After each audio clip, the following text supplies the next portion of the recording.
Among the most crucial factors in your webinar success is the work you put into designing your slides. This is crucial in any presentations, but particularly so with webinars. In an in-person presentation, you're the main visual for your target market, and your slides are simply visual aids. However, when it comes to a webinar, your slides aren't visual aids. They're the visuals. So put more work into them than you would with an in-person demonstration. Naturally, your slides are simply one part of what makes your webinar engaging. However, it's a really crucial factor, as your slides play such a prominent role in a webinar. In this video, we will look at how to prepare your slides for an effective webinar. This falls into two areas.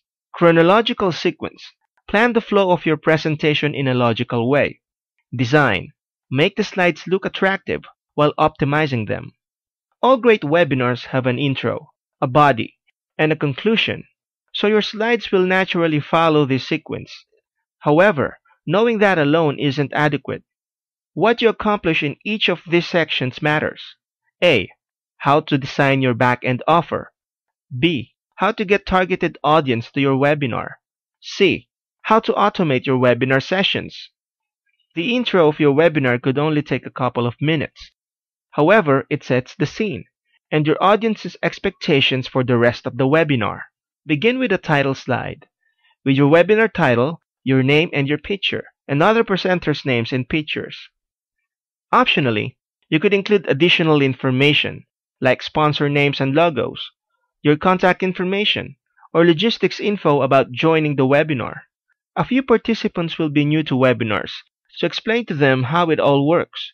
For instance, how to ask questions, whether a recording is there, whether you'll keep questions anonymous, etc. Even if you're presenting to an audience acquainted webinars, it's worth including this.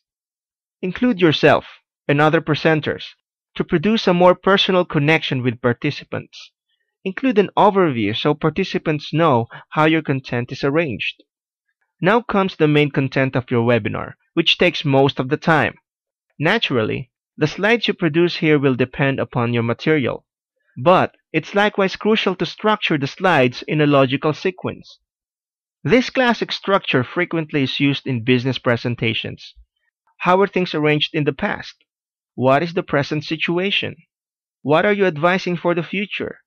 This structure is particularly useful when your webinar is about change, or if the fundamental environment is different. A few topics lend themselves to a geographical approach. For example, if you're identifying something that affects individuals differently in different parts of the world, you present a brief introduction, then talk to them through the effect of different locations, then summarize in your conclusion. For a few topics, it's useful to explain the issue and then describe the answer. In between these, likewise describe the cause and effect, so it looks like this. Issue. What issue is your audience facing? Cause. What is the fundamental cause of that issue? Effect. How much is this costing them? Answer. What are you suggesting to repair the issue?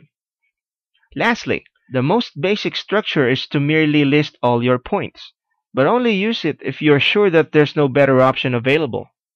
Don't wait till the end of your webinar for audience interaction.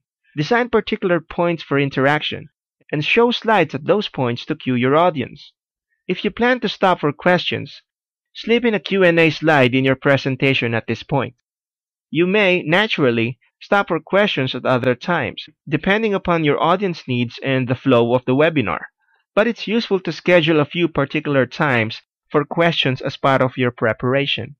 If you stop for an audience poll, put in a slide with the poll question on it. You show the slide first, concisely describe the poll, and then launch the poll in the webinar software.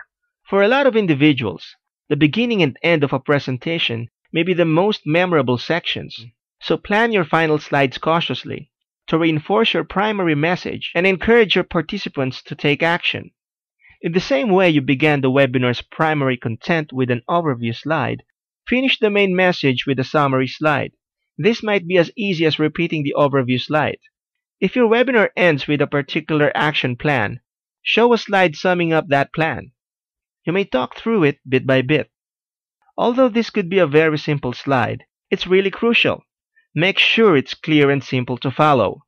Add the last slide that clearly explains what happens next. Even if you've mentioned this before in the webinar, include it on this slide as a reminder. The slide likewise clearly indicates to the audience that the webinar has finished. Next, we will look at how to design your back-end offer.